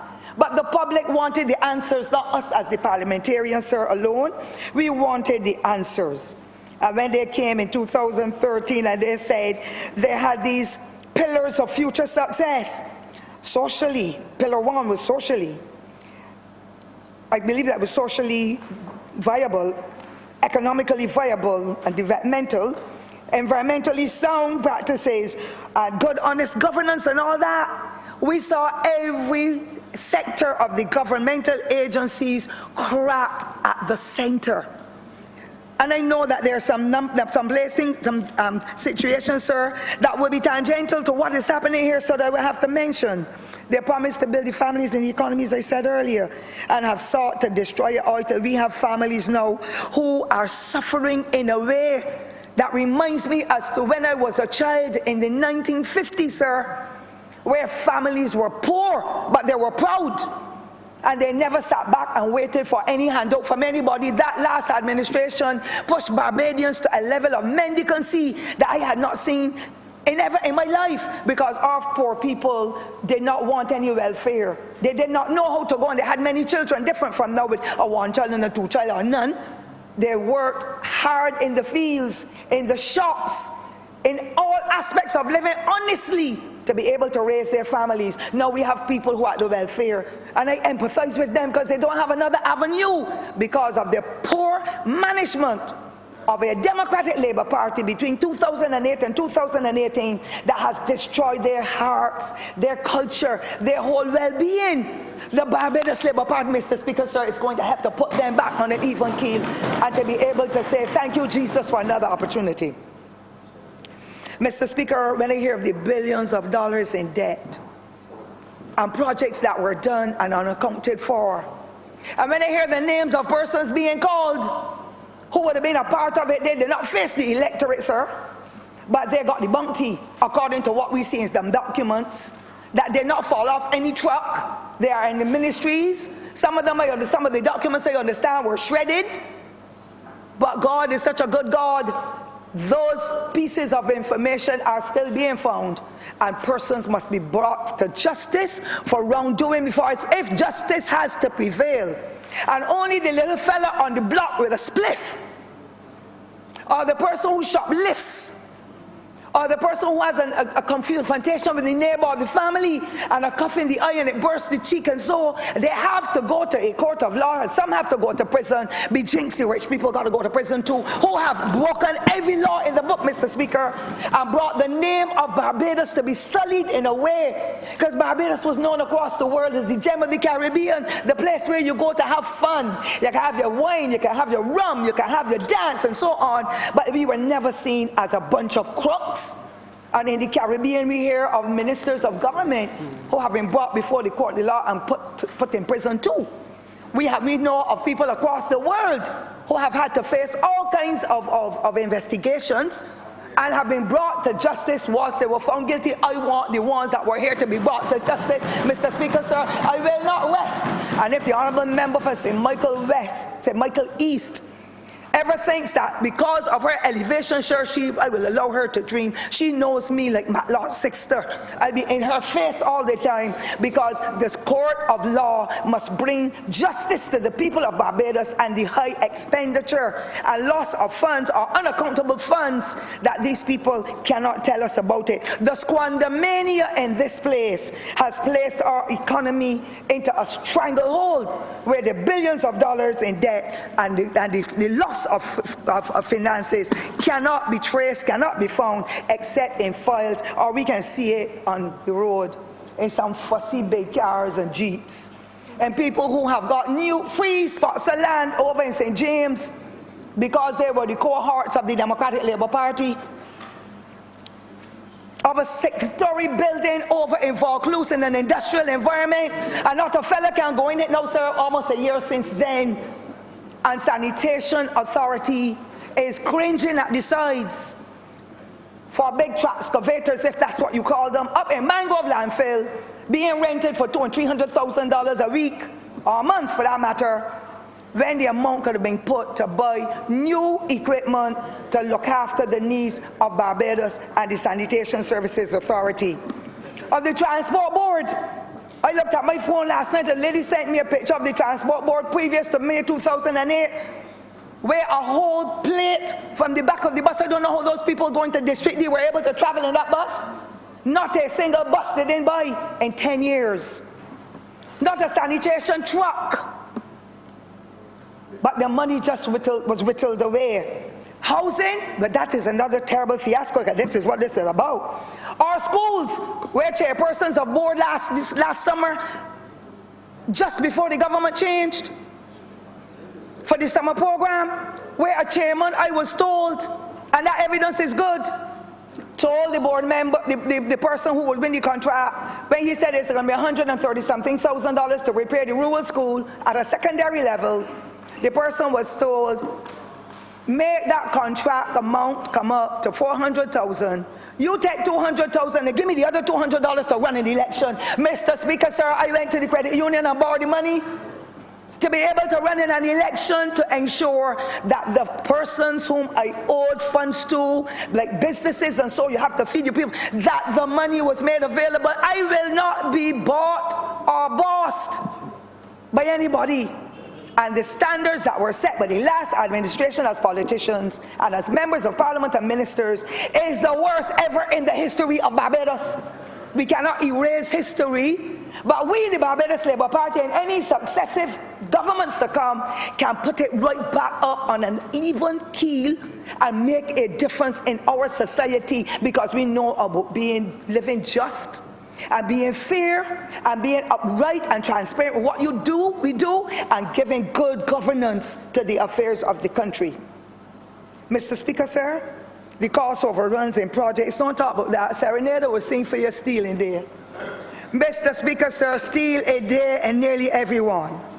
So this Public Accounts Committee report, sir, an agency that was developed to be the watchdog of the finances of any government in this time, has been scoffed upon, because this honourable chamber, sir, gave the mandate for the Public Accounts Committee to be constructed as it was, with the leader of the opposition then. Now the leader of this opposition, sir, his honour, sir, to be the ones with the oversight, with a team of individuals who will allow fairness to prevail, because you can only go by the facts and figures. I dare those ministers, and I told them before and I'll tell them again, to have absented themselves from attending such hearings where they were a part of voting over on this side as the government for that commission or that public accounts committee to be established and to carry out its mandate, and then they denied attending. God is such a good God that he didn't let them remain sick when they applied and said they couldn't come to attend the meetings because of illnesses and whatever. How can you play you were sick when you're not? I do not understand it. Perhaps I'm young, I'm older, and naive, Mr. Speaker, sir, and therefore will not understand how you can make up in your head that you are sick and you're not going to attend a properly established committee by the same honourable chamber that has you as a member setting the laws for the rest of the country. So how can all the rest of Barbados then respect us when we are here passing all these laws and making sure that they are going to be working in the interest and the promotion of Barbadians and people who will come among us? Something was wrong with the psyche of those strong-headed men who were there. Mr. Speaker, sir, I highly commend the Auditor General and his staff for being so bold, because nowadays, when you have to speak out, people target you. Well, a taxi man told me on Sunday morning, when he almost struck me and he did something silly and police officers were there, and I told him, you almost hit me, and he said, next time I'm going to write you off. Even that as a serious threat. And I hope the police are going to deal with him for me, because I reported it. Because I am not going to live in a country that I have helped to build, working in government for more than 50 years, allow anybody in here, out there, from London, from Africa, or whatever, come into our country and think that the laws belong to them alone and nobody else. So, Mr. Speaker, sir, you know I'm a strong proponent of people facing the court of law. They won't be facing you, sir, so you need not worry, sir. You're the Honourable Speaker, sir. But some lawyers going to have to come and speak. They have to pay some of the money, whether it's money that they work for or money that was ill-gotten. I don't know now. Do I care? But I want this government, the Barbados Labour Party's government now, to bring every fella to justice. Mr. Speaker, sir, it was not any of us in this honourable chamber, sir, who said that they were behaving like a pack of wild boys. That honourable member is no longer with us, but I can tell you, Mr. Speaker, sir, like he is a visionary. He seems, sir, to have had the hindsight, if that is what it is, to be able to see that those members who were of a Democratic Labour Party nature on this side then, sir, would have done the nonsense that they did to destabilize this country. And now I'm in a part of a ministry, and I'm proud to be there, sir. But I go home every night with a pain in my chest, Mr. Speaker, sir. It's a good thing I don't have a partner to comfort me. But I go home with pain in my heart when I see the poor people who are reported to me are suffering in the country, meaning rural Barbados and urban Barbados. My heart pains me, sir, when I see the senior citizens who cannot get a proper meal despite the fact that this Labour Party, having come to office, was able to give them a little increase. The civil servants who are eking out every day as a result of the limited amount or the cost of living that rose higher and higher and higher under a Democratic Labour Party government, and they did nothing about it but to compensate with a long pull-along bag and come in here to all he boots and all kind of, and not look after the needs of the people of Barbados, but got involved in what even my grandson that is now 12 says, but they were so wrong. How could the government money go like that and nobody be accountable for it, Mr. Speaker? In the same way that that little boy is saying it, or that little girl, so are the students at community college, at the polytechnic, at the university, who suffered. And the kind of money that went missing for lawyers to get $750,000 could have gone down to the university and pay for some poor people's children. It could have gone into our primary schools that are breaking at the sides for resources, for the toilets, for the nutrition rooms, for the books and so, because parents are poor and they cannot even afford, some of them, the textbooks for those children at primary level. And this government that was here before us sat here and did little or nothing to be able to bring them out of poverty. Instead, it reduced them to poverty. I say it every time, Mr. Speaker, and I say it again. And I challenge anybody to tell me don't say it or call and threaten me, because I will stand up for righteousness only. I am not a violent woman, sir. I might be violent when I talk, but I'm not. I'm a loving soul. A loving soul, sir.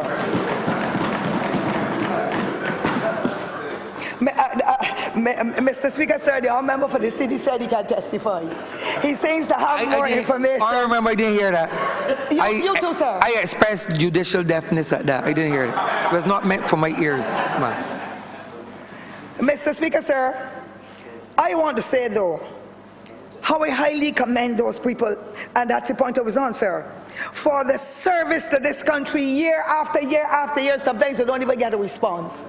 Permanent secretaries are responsible, and they did in the time that the Barbados Labour Party was the government, 1994 to 2008. Whenever the queries were made, you can check the Auditor General's reports. You can see how permanent secretaries gave information and indicate how responses will be made available to whatever the infraction is that was cited. Mr. Speaker, sir, so the boldness of the staff for the Auditor General and the service to country and the factual details that they present, sir, we must highly commend them and tell them be fearless. Anybody threatens them, it means that it is as bad as if they're threatening you, sir, or myself, or any of us in this honourable chamber, sir. Honesty in providing facts and figures of expenditure of the ministries and other entities under government's control must be properly spent or documented, or a proper report delivered as to whatever has happened. I pray, Mr. Speaker, sir, that the integrity of all of those members who serve in the Auditor General's Department will continue to be without anybody enticing them to overlook information or to provide information for them that it can be destroyed and that it doesn't go into those records. We have always had a good, godly set of people in our ministries, and I trust that they will continue to be upright citizens, being productive and serving this country well. So I heard, Mr. Speaker, I feel embarrassed and ashamed. I had my high hopes and aspirations shattered as a result of the selfishness, the covetousness, the criminal actions of those leaders who warmed these seats on this side up until May 2018 in this honourable chamber. As you are aware, sir, I'm not the only one. I abhor what was practiced by some of our ministers then and other leaders who seem to behave like they could do as they please with the taxpayers' funds. So too are the members of the public out there. They're asking the questions. The old people are asking. We went through a campaign, so we know. The young people are asking. The public sector, they're asking. The disabled are asking. The sick in the hospital are asking. The black ones are asking. The white ones are asking. Almost, and even the tourists, Mr. Speaker, when they come, how do Barbados get like this?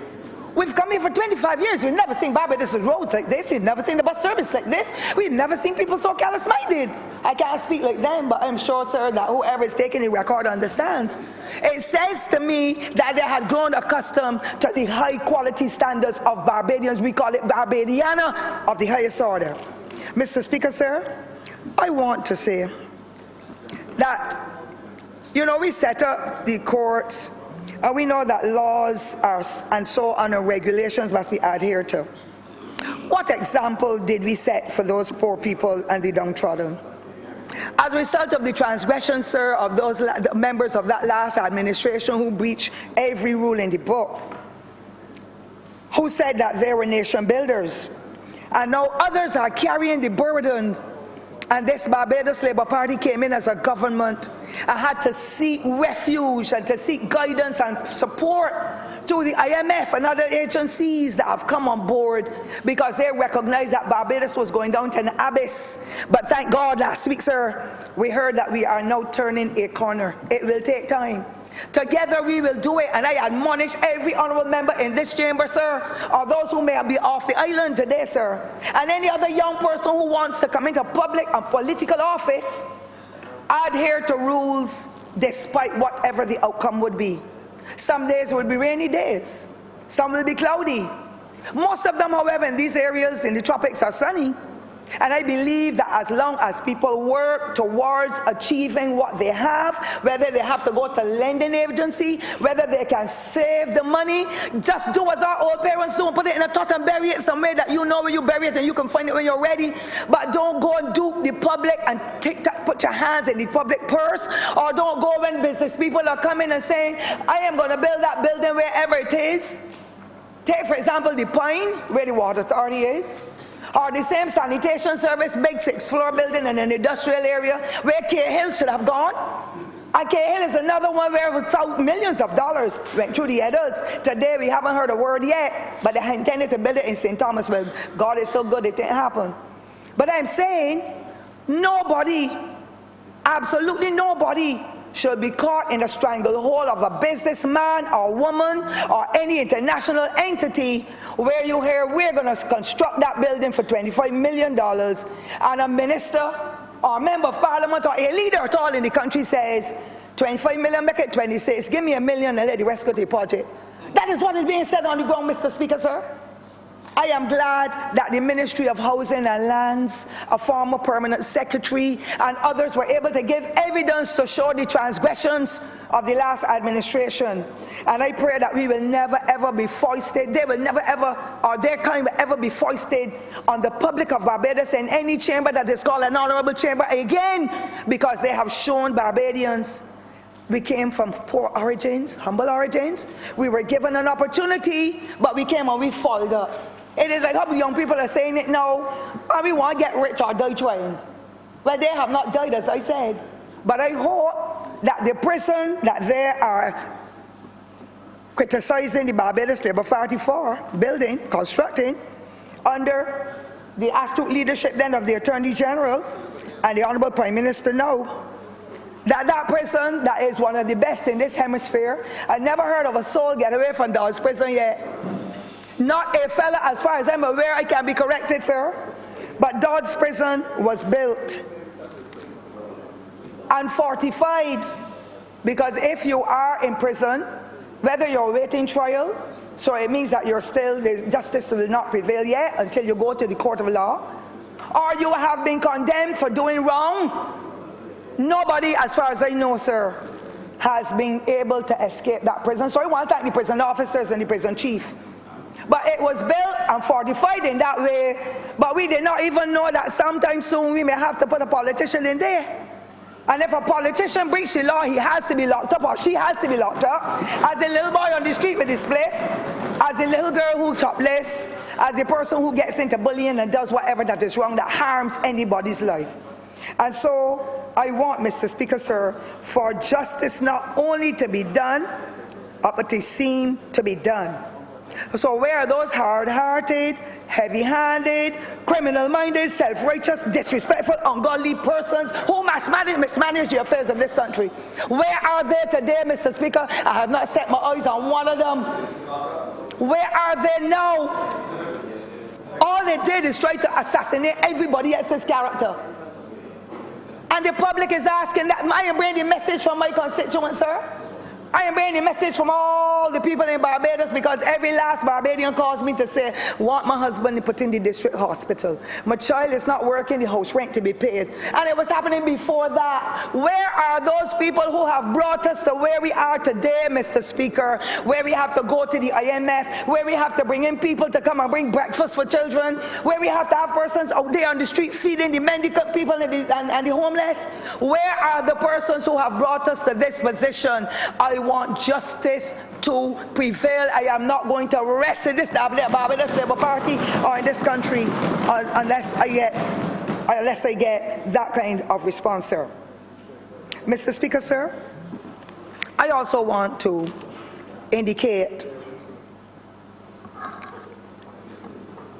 that I do not condone disrespect and bad behavior, wrongdoing. I hate arrogance and pompousness from anybody. Nobody who is termed honourable should ever be found behaving in that manner. They should be carrying attributes of love, understanding, empathy, respect, and the accountability, and the fairness, and the integrity and all of that still has to be in place.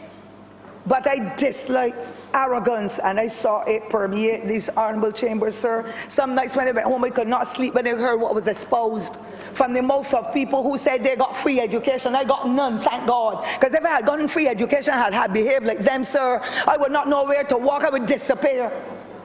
And therefore, sir, I am a part of the Integrity in Public Life Commission, and I see what is being done with that legislation. No, it's not before this honorable chamber, sir. But I am a proud Barbadian to have had the opportunity, having come through poverty like most of us in here, sir, and most of those who have left this chamber, sir, to be able to serve on such a committee. I am now understanding these various little parameters and so about the law and stuff, because I was never interested in the law, because I always intended to stay on the right footing. But I am happy for the opportunity, because each of these honorable ministers here, sir, have pledged from the very first day of office, we will want to stick to the integrity. We will want to sign documents to show what we have come to public office with at this juncture in our stay here, because we can't be here forever. But we have come to show what we have achieved honestly, so that when we leave this honorable chamber, anybody can open up, look at our lives are open books, read from any page and inwardly digest. And that is what I want for the integrity not only of us here, sir, but any other person in public office, whether it be in the ministries, in private sector, in our schools, wherever it is, because we've always come along to be proud Barbadians. And that is what the motto says, pride and industry. And I want all of us in here, sir, and on the outside, those who want to aspire to be politicians and leaders, follow that trend to make sure that at the end of the day, when you step away from public office, people can point a finger, and I'm not going to call the names of those former honorable members of this chamber, sir, who have lived every step of the way, doing it the way it should be done, leading by examples so others can follow. A lot of people in Barbados want to serve the public, Mr. Speaker, sir. They want to serve at school, on school boards. They want to serve in institutions like the hospital board. They want to go into communities and into churches and work, but they have had that setback over the last 10 years. And now that they know that the Integrity in Life in Barbados Act is coming, a lot of them are saying, no, but I don't want my private life to be exposed in that way. But if you're coming with a clean heart, though, ladies and gentlemen, boys and girls, then you can serve anywhere. Because if you can serve as a juror, you should come as a juror to serve with honesty and integrity and everything else that is good for living in your heart. And so, Mr. Speaker, I want for us to continue to build a safe and just society. A lot of people are saying, don't want me no politician.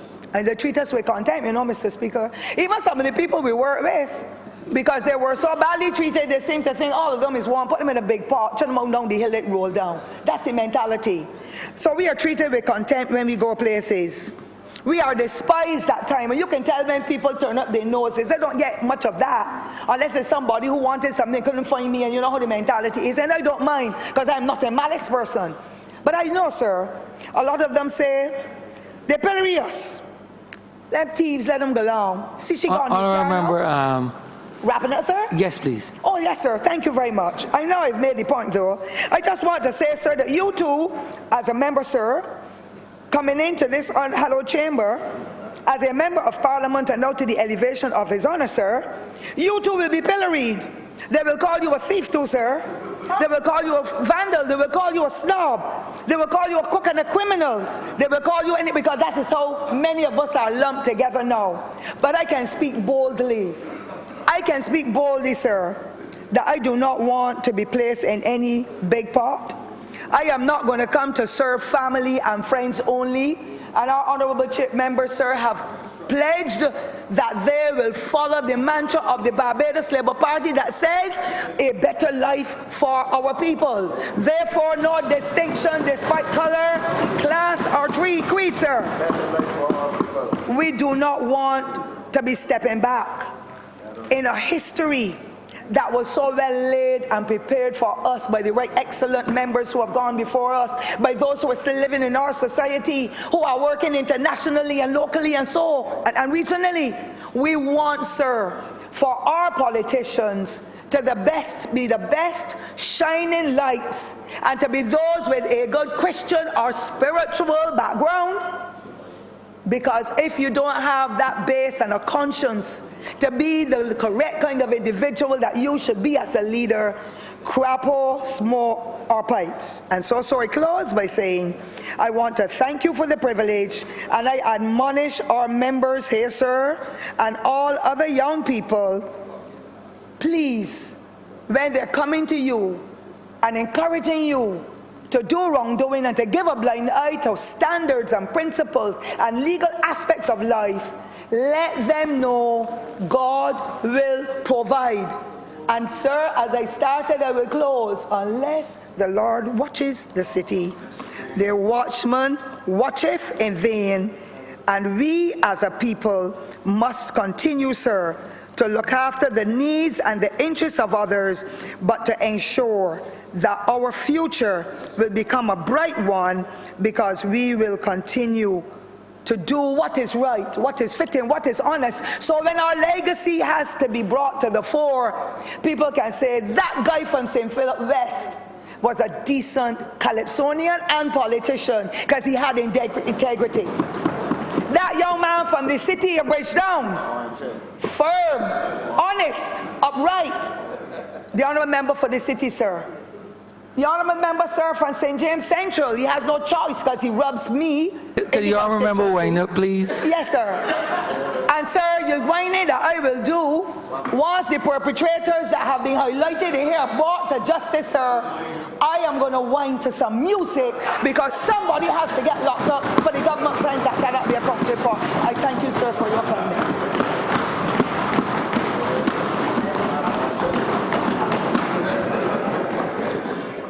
Mr. Speaker, I beg to move that this session be suspended until 3 p.m., not only for lunch, but to facilitate a special presentation, 3:30, I'm sorry, at which all honourable members are to be present.